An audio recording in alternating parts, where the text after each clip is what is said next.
We're continuing on Shulchan Aruch Orach Chaim, Hilchot Shabbat, and we're discussing the items that the person could carry with himself outside in the Reshut HaRabim, what is considered part of your garments and what not. We are up to Seif Tetvav, which discusses a person that has amputation of either amputated leg or hand. En kitea yotze bekaf shelo. The hainu she'osekim in defus. We spoke about this already last time. The start of this.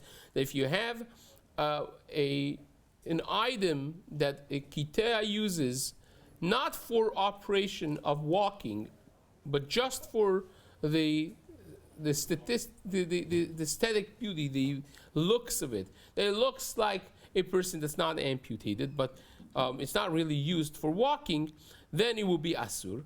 But kitea she'eno yachol lelech klal al shokav, says the Shulchan Aruch in Tet Zayin, if they can't walk at all on their knees, ela, or on their leg without the feet, because they're kitea, they have had a foot amputated.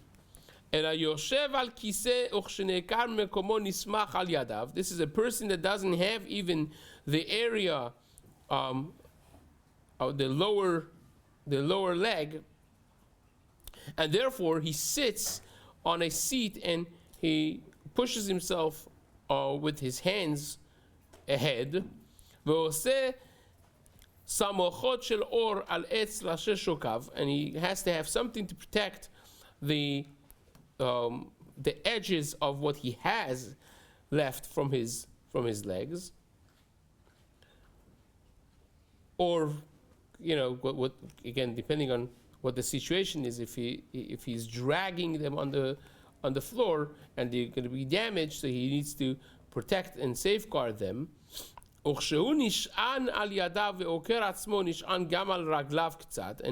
when he pushes himself further on the ground with his hands, he also is relying a little bit on the legs that he has left. You can't go out with them on Shabbat. The ID, because they are hanging and they're not resting on the floor, but sometimes they're going to come off, and therefore he's going to not be able to put them back, and he's going to carry them with himself, and therefore it will be a problem. Now, if you have something that he's actually using to walk, then it will be mutar. Okay, nowadays, again, what you have, the prosthetic legs that you have nowadays, and they're completely making it possible for the kitea to be able to walk, to run, to operate. That, of course, that would be mutar, and that comes from the last piece of this Shulchan Aruch, the kitea b'shtei raglav ma'alech al shokav, that if you have a person that's amputated in both legs and he actually uses his shok to walk on, and his arkuvot, so his knees and his lower parts of the leg he's using to walk on, and he's putting something there at the very edge of what he has left from his legs, in order to be able to walk on them. That becomes like shoes basically for him, and that would be mutar to walk out with on Shabbat. It's not considered something that we're concerned as a masoi, as something being carried by him, and also we're not concerned that it's going to fall off and he's not going to put them back on because he needs them for the very walking that he does, and that would be mutar.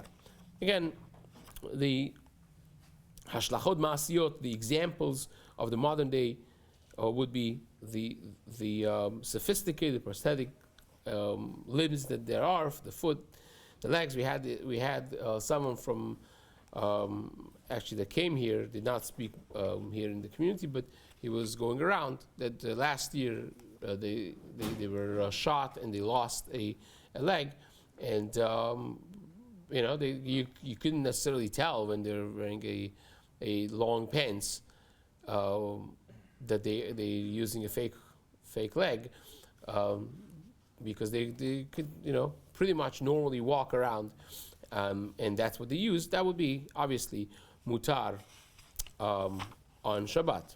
Now, the Rama writes, וכן מותר לצאת במנעל של עץ שהרגל נכנס בו, ולקח למך שיפול.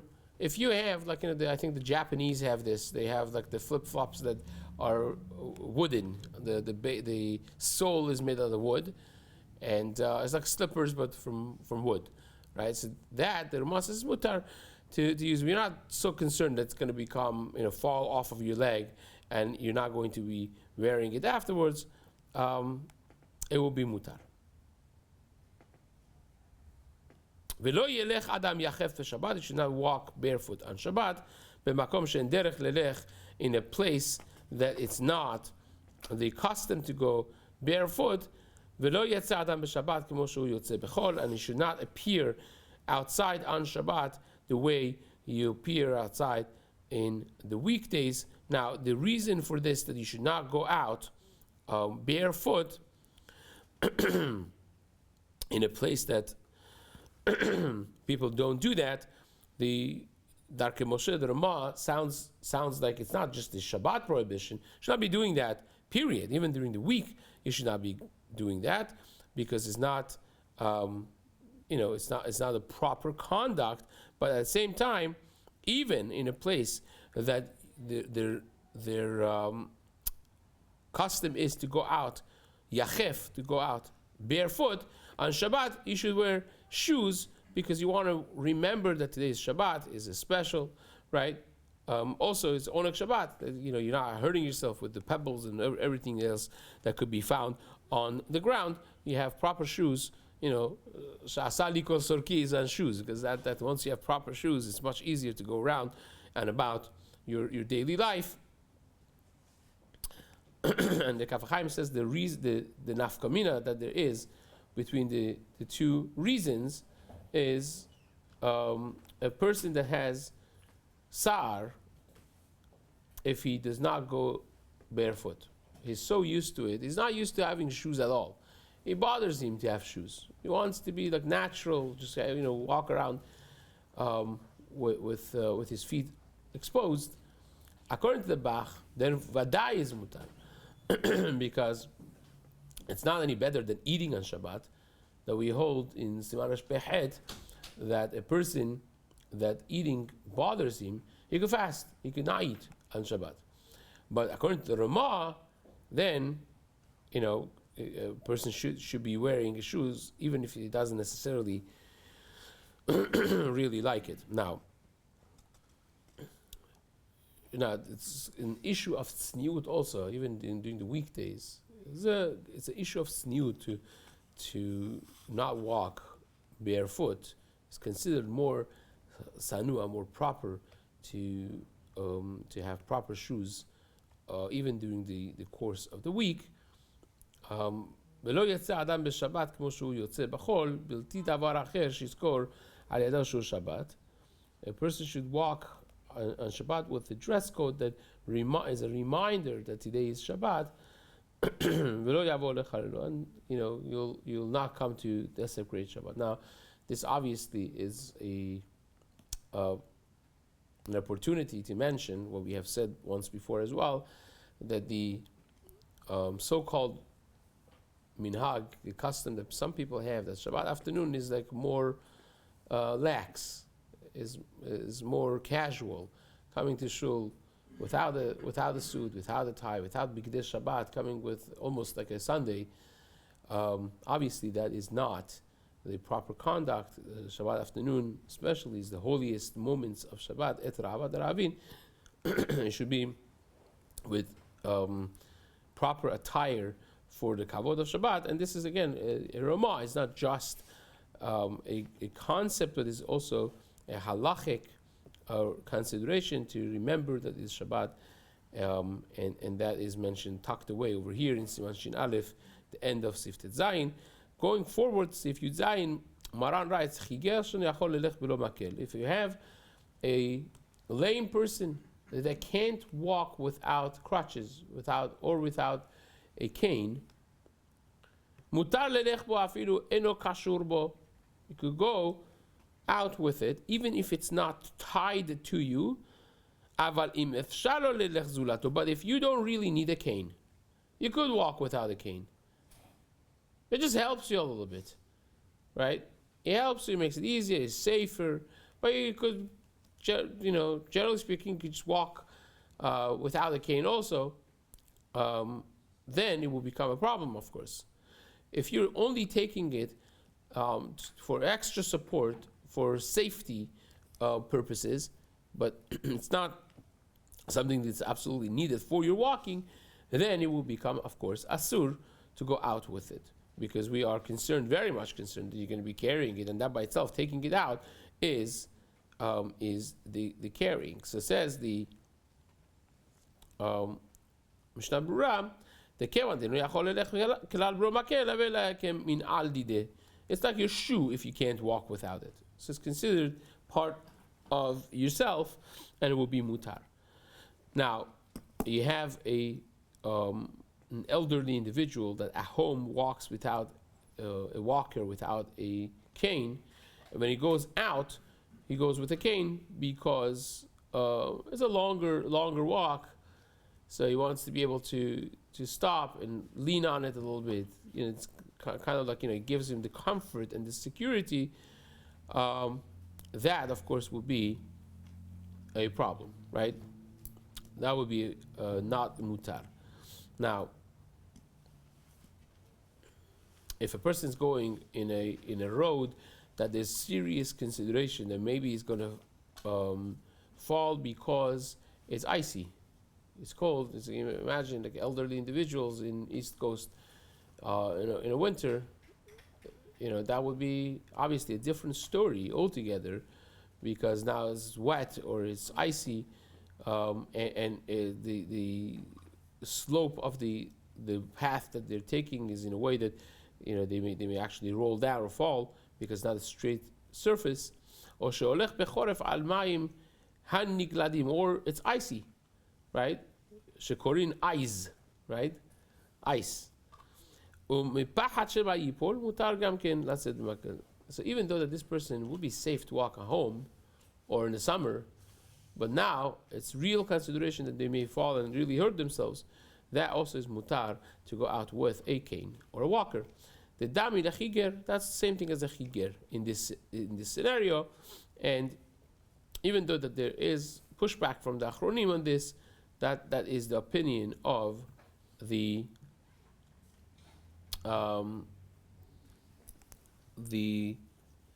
Mishna Berura, but he does bring at the end over here, we find it.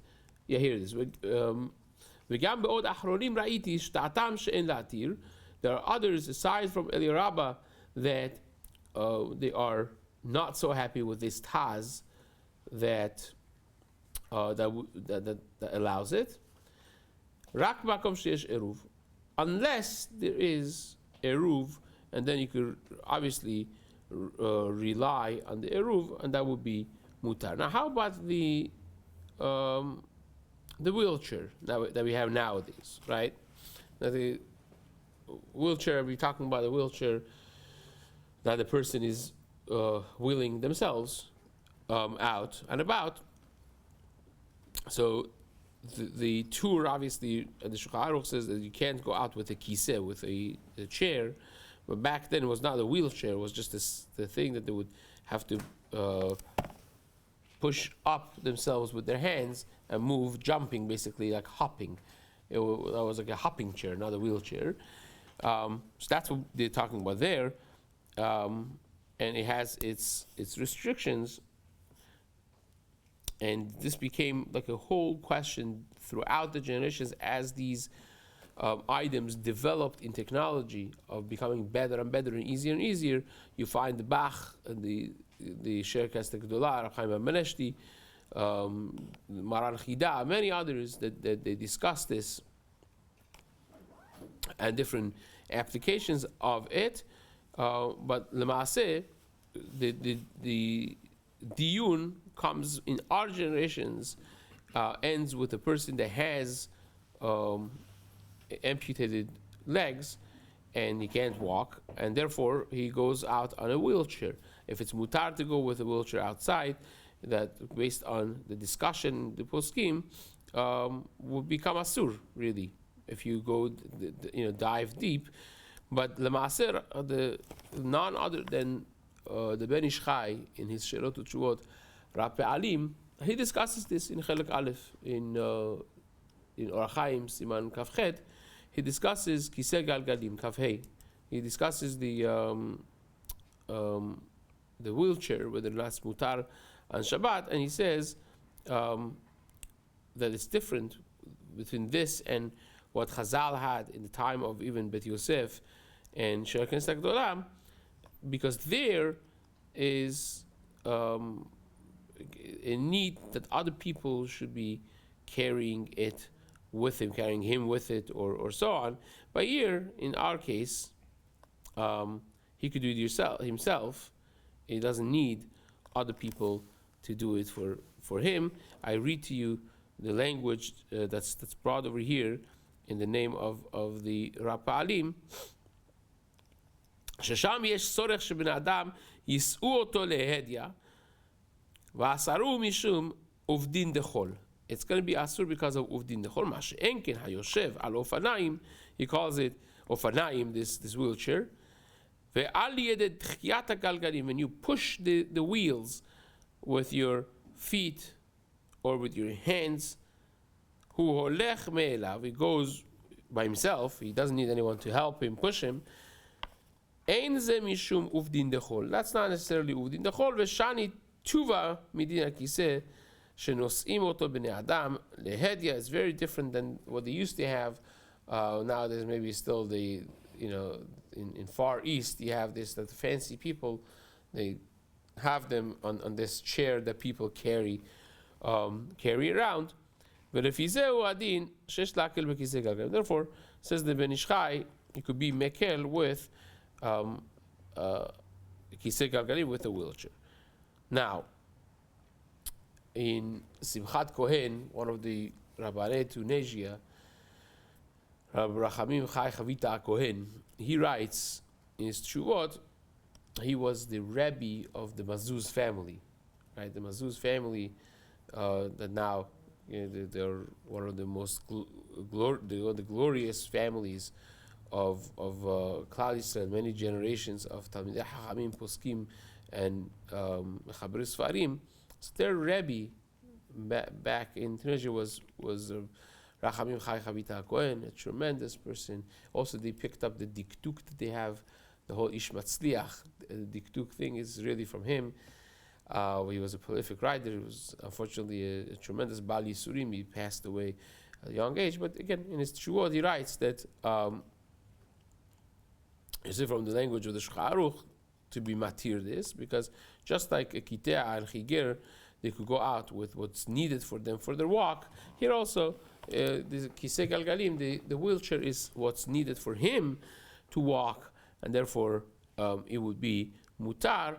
And his student, right, in Sherot Utshuvot, Ish Matzliach, he also paskins the same way, that it is mutar to go out with a wheelchair for these people who are amputated and they can't operate otherwise. In Sherot Utshuvot Ish Matzliach, in Siman Lamed Hey of the first volume, he says there's no difference between a kitea and a chiger, a person that has amputated legs. שמחמת אותו דבר שהם יוצאים בו, יכולים הם ללכת ברגליהם לכיסא גלגלים. When this becomes your feet is mutar, and here also this is their legs and their feet, and it's not causing you to walk, but it becomes your extension, because he can't operate without it. We're not concerned that he's going to take it off and show it to people, and that would be the reason that's mutar. We will conclude this at this point over here, and we'll continue Be'ezrat Hashem the next Seif in the days to come.